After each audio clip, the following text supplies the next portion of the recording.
Yes. May I? Thank you. That was stunning. Absolutely stunning. And what I see among my brilliant students is exactly what you're describing, the kind of agile, social, entrepreneurial kind of approach. But I'm also thinking about all of those left behind, because my brilliant students all come from the top 20% of the family income in America. And you know, the graduation rates for the bottom 80% are pitiful, all right? So what you're capturing is what's going on with people with resources, or with family resources, or educational resources, or strong family backgrounds and so forth. And then the Deaton study shows that the working class are collapsing, not just in terms of economics, but family structure, community structure, social social capital, et cetera. So how does this new model relate to all of the people who are clearly being left behind?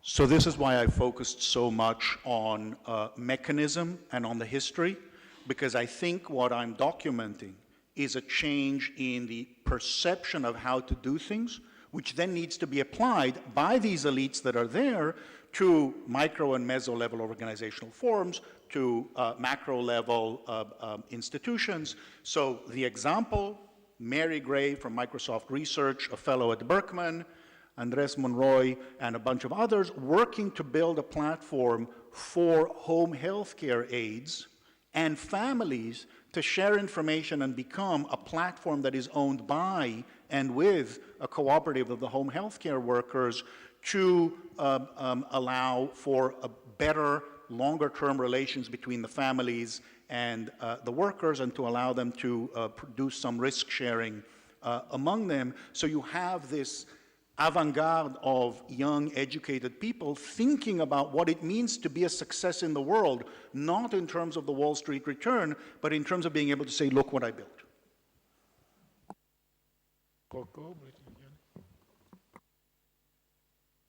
Thank you. Fascinating. I miss one word, the word law. Because, you know, what you have said is wonderful, but we see also other things that seem to have similar roots. Take the example of fake news. You have Wikipedia. Wikipedia succeeded in giving a certain guarantee, and I more or less trust what I read in Wikipedia, but you can have many similar agencies in which you have completely uncontrolled news. Don't we need a law to regulate this area? Take agencies like Airbnb, Uber, and so forth. They don't pay taxes. They can produce very interesting effects for people, benefits for people. But there is a competition against people who are burdened with more duties than they are. And should not the state have a control of this? I am afraid of the idea of this area as an area that is not regulated. And I think we should make a distinction between statalization in the sense of the state bureaucracies that gain control, and the role of the state as the one who sets rules. By the way, I could also explore an alternative. And in the Middle Ages, you had corporations, for instance, the Catholic Church was one of them, that gained a prestige that allowed them to give rules and to give guarantees. Wikipedia seems to be one example, like the order of lawyers or the order of pharmacists in the Middle Ages. And of course, this does not exclude the role of the law, but tells you that the state law can have a subsidiary function. It may help these forms of self-organization. What do you think? Thank you. Those are all good. In case it isn't clear, I'm a law professor. I make lawyers for a living.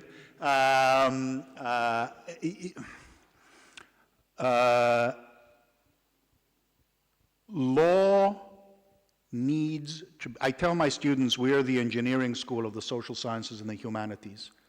We have to learn how to translate how and why into functioning institutional systems.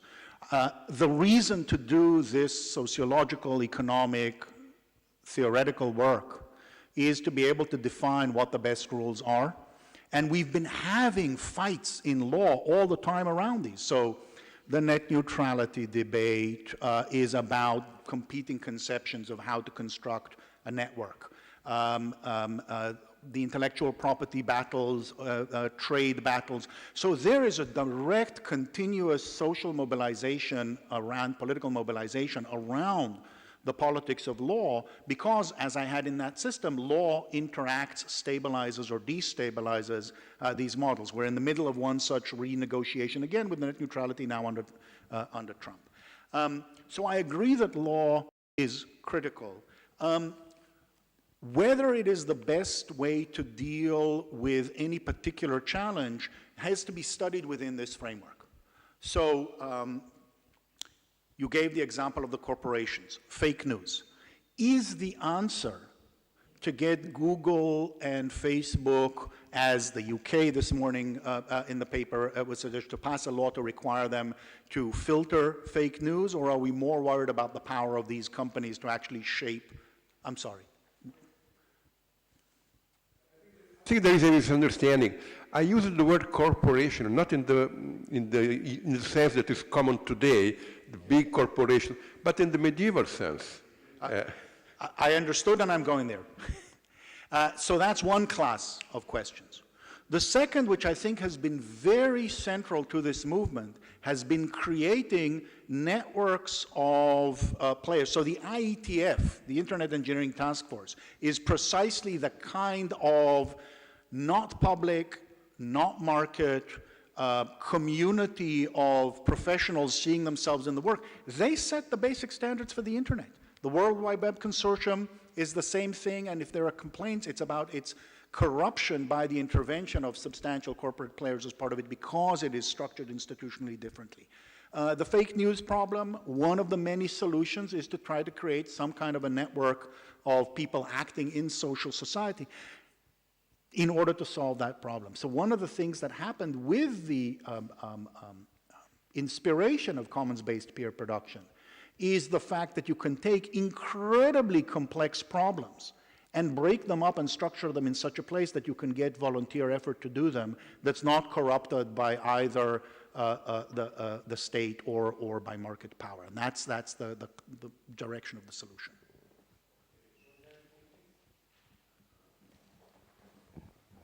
So I thought it was a really interesting presentation. So three questions. First, I think in the first part where you identified the different theoretical episodes was right on. And I think it really links with the previous presentation that there were so many ideological elements in the Hayekian framework that prices were a sufficient statistic, that they reflected efficiency, that intellectual property rights were necessary and almost sufficient for the production of knowledge, that executive compensation had anything to do with social returns. I mean, so I thought that was very important. Of course, the question is whether in the third stage there are similar ideological presumptions. The next one I'm going to come to in a second. The two questions about the framework of commons that you present is, the first is the replicability. I mean, you give lots of examples in the area of software.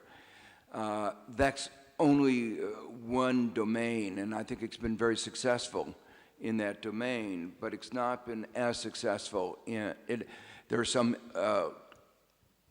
areas where the Creative Commons has worked to a limited extent in a couple of other examples, but it's been very limited. And just, you know, I guess I'd like to hear from you your optimism about how this will generalize to other areas, and I'm sure you're optimistic about how it is generalizable and extendable, but I'm not quite so confident that it can work in these other areas. Another aspect, though, is resilience to deviant players. That is to say, your systems, of people cooperating. You talk about how the political system has been corrupted. One worries how a subgroup of bad actors can interact with this system and undo So what would happen, for instance, if a group of corporate interest relabel themselves as individuals and systematically try to participate without you knowing who they are, because there's no way of you have no regulatory system on transparency. So they can, in a non-transparent way, take over that kind of a system and change it, have it evolve in a way that supports their special interest. So this is a sense in which, I agree, without a regulatory system that, as flawed as it may be, is imposed by the society in a more universal way than the self-selection. And basically you have a group of self-selection, and what I worry about is that system of self-selection can be corrupted, and you need some universal way, which we know also can be corrupted. So I guess in the end, I have to come down to some systems of checks and balances of having multiple systems. So I think what you're talking about is a good check against the universal system, but I think you need a universal system to act as a check against this self-selection system that can be obviously corrupted. And you can, once you start thinking about how it could happen, especially as it becomes extended beyond the limited domain in which it's currently existing. Thanks for those. The easier one for me to answer is the resilience. The harder one is the replicability. The easier, the resilience, you identified, I think, two distinct challenges. One are direct hacks to the system from within the system. Those Wikipedia has been subject to for decades. Online publishing platforms like Slashdot have been, did I say decades Wikipedia? That's the silliest thing I've heard in a long time. Not that long. A decade and a half. So there are components of these systems that are security-minded and treat these kinds of interventions as hacks, essentially. Some of it is rules, some of it is people who specifically look for contributions that have a particular pattern, that look in a particular way, and then reverse them. In other words, it's a known attack, and it's one that these systems are working to build as one of the production systems that they try to build. But it's not a solved problem.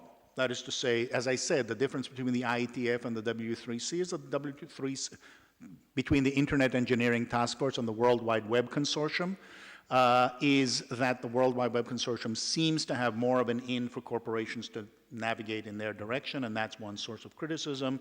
Both of them are seen as more credible, say, than the ITU, than the intergovernmental organizations that are much more considered to be corrupted both by governments and by market actors that are trying to grab. But the critical point you identified about the diversity of institutional forms and the polycentric model That, I think, is absolutely central to Peirce's fallibilism and the idea that none of these systems will be perfect, and even if perfect when it starts, will degrade over time because people who have orthogonal interests will learn how to corrupt them, is absolutely central to the model. That's the idea of permanent beta, not only of the product. Please, a conclusion, because we have 5 questions and 5 responses. 30 seconds. So that's that. The replicability is a real issue, but part of my focus here is on the set of values and perceptions and how they are translated into more traditional business models and organizational models. That's why I think that part of the effect is through the influence on ideas of how to structure production, rather than specifically on how much of the economy will be able to produce in this way. Thank you, Yochai. As we know, the very first principle of neoliberalism is that incentives and morals are additively separable, meaning that the effect of variation in the one did not depend on the level of the others. And when two things are additively separable, they are neither synergetic nor the opposite. Now, the separability thesis implies that the instrumental and the intrinsic motivations are substitutes, not complements, are substitutes. And more one diminishes the positive effect of the other. And this, as we know, it's an unspoken assumption, in particular among economists. I never heard economists stating that. I believe in separability thesis, which is okay if one admits, but they never clarified. So my question is, do you believe that your commons-based peer production model can be a way to turn the separability thesis on its head, making incentives and morals complements rather than substitute? Because this is perhaps a way also to collect the question raised by Buttiglione about the role. In other words, Aristotle's legislator would suggest exactly that. In other words, it seems to me, if I have interpreted you correctly, that your model does not give it up. Please, a conclusion. But it's a different. So thank you very much, if you can say. So absolutely, absolutely in the following sense. The question is an empirical question, not a theoretical question, either as a psychological matter. The range of pro-social and moral motivations are or are not separable from material interests. I think the experimental evidence is in. It's not a question. Sam Bowles has a couple of articles that I cite in these articles. The new book, The Moral Economy, collects all of them and adds another framework, which is when you build a system that is full of institutions that optimize for self-interest, you nudge people in the direction of self-interest. Similar in structure, but with a lot more evidence, to Bruno Frey's Constitution of Knaves from '97. So this argument has been within economics. It's been ignored largely, but it's absolutely critical. Once you have non-separable motivations, which is to say any institutional intervention that operates on the material interest can have similar or opposite effects on other motivational drivers, you can no longer deterministically claim, if I add money, I will get more of something. If I demand money, I will get less. Just think of going to friends for dinner. So that's, I think that's an empirical question, and the state of current knowledge is that non-separability is the fact of the matter in the world. Commons-based peer production takes advantage of it because it's a particularly good model of production to actually mix the motivations. But it's also a challenge to design, because if you don't mix them, and particularly it's a challenge to design in cooperativism where money is at stake. But it's an understood design challenge at the moment within the literature on computer-supported cooperative work. Okay, okay. Vittorio, 1 minute maximum.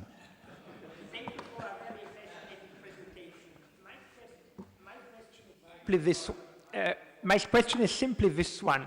While I see all the advantages of these new developments, I build on what has already been said. I still believe that it is crucial to have a somehow centrally organized consensus on moral values.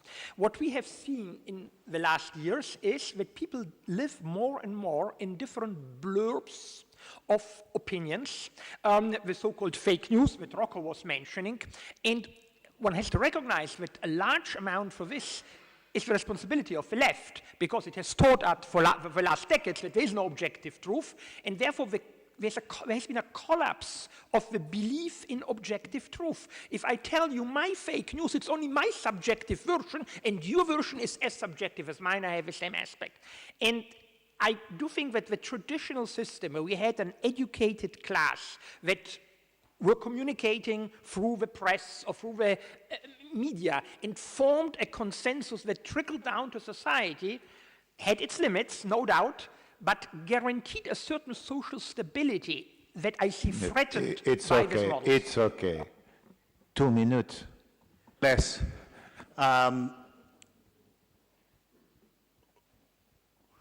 I think nostalgia for a stable elite with shared values is one class of answer. I think it's unstable.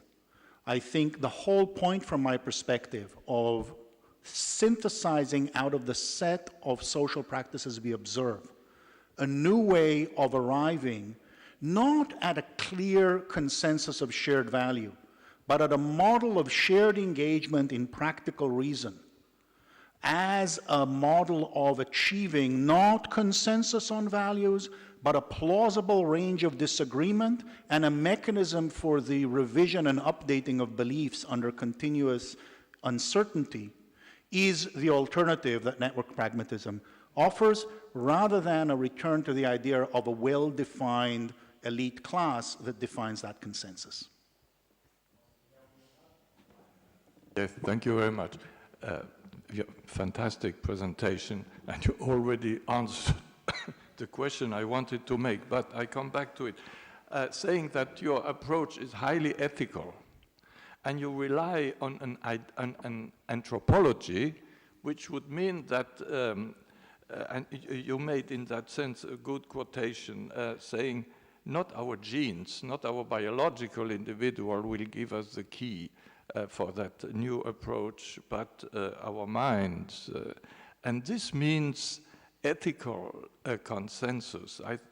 I think you have said somewhere, consensus as a production it does not, the ethical root of a more participative society be embedded in the human being itself, inherent to our being.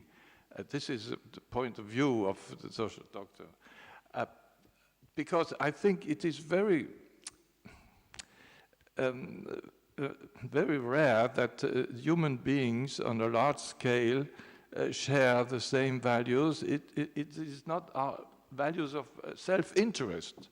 Adam Smith built all the economy on greed, let us say, of self-interest.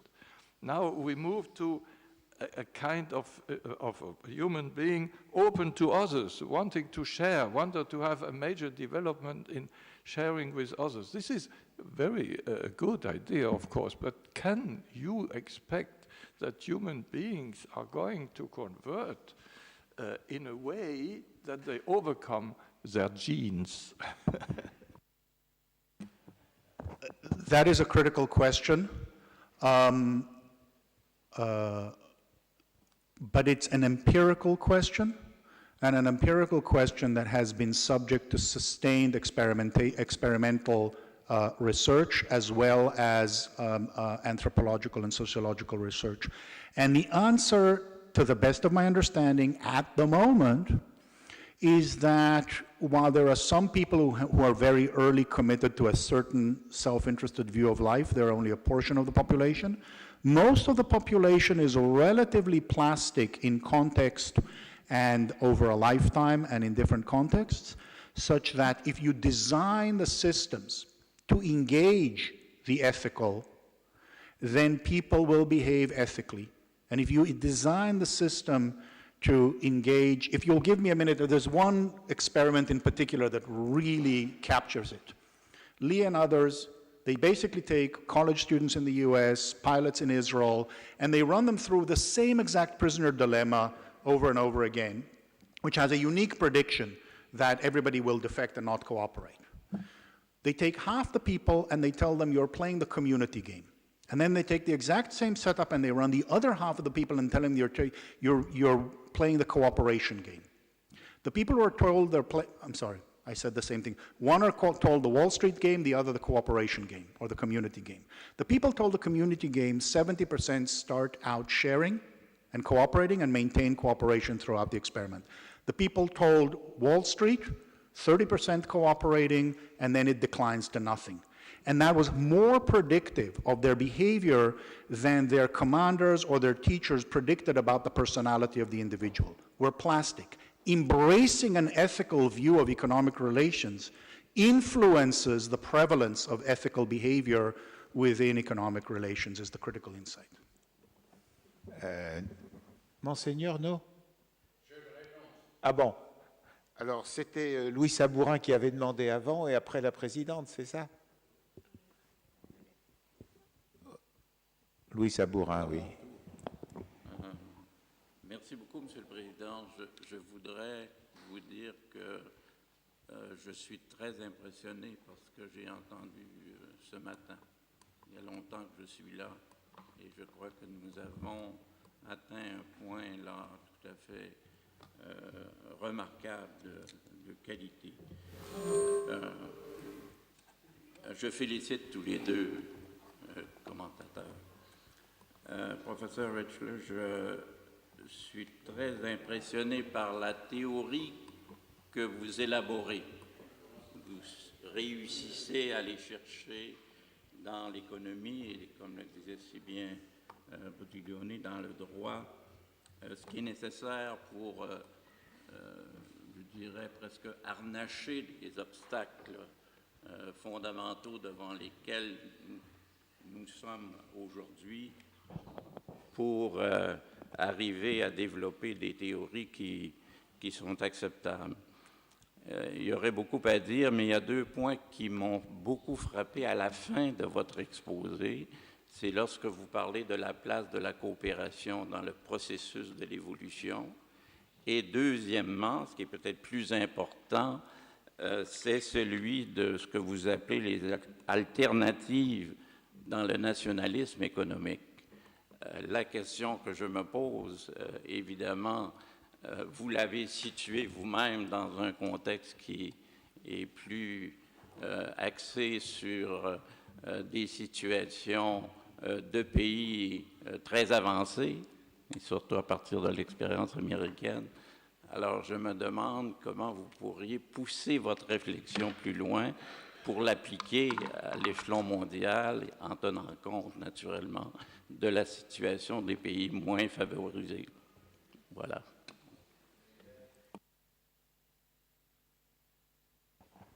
Thank you very much for that question.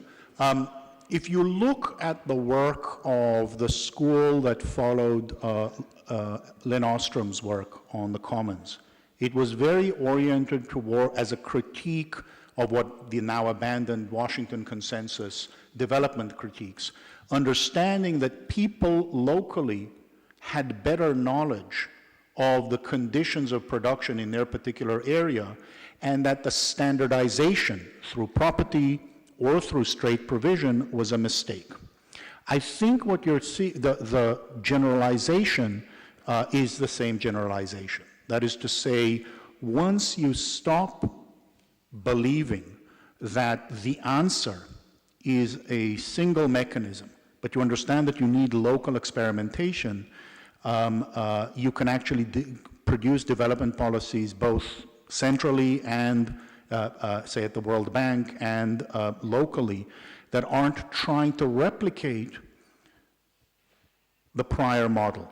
And that's the critical thing. The critical thing is not to go on the wrong model that has failed in the most developed economies because of a lack of immediate experience with these more cutting-edge models. I see it as a learning and conceptual change that then can get applied and has to be applied differently from place to place. It can't be the same solution everywhere, not even within the developed world. Je voulais aussi remercier Emmanuel qui a renoncé pour le plaisir d'écouter notre présidente. Alors, notre présidente.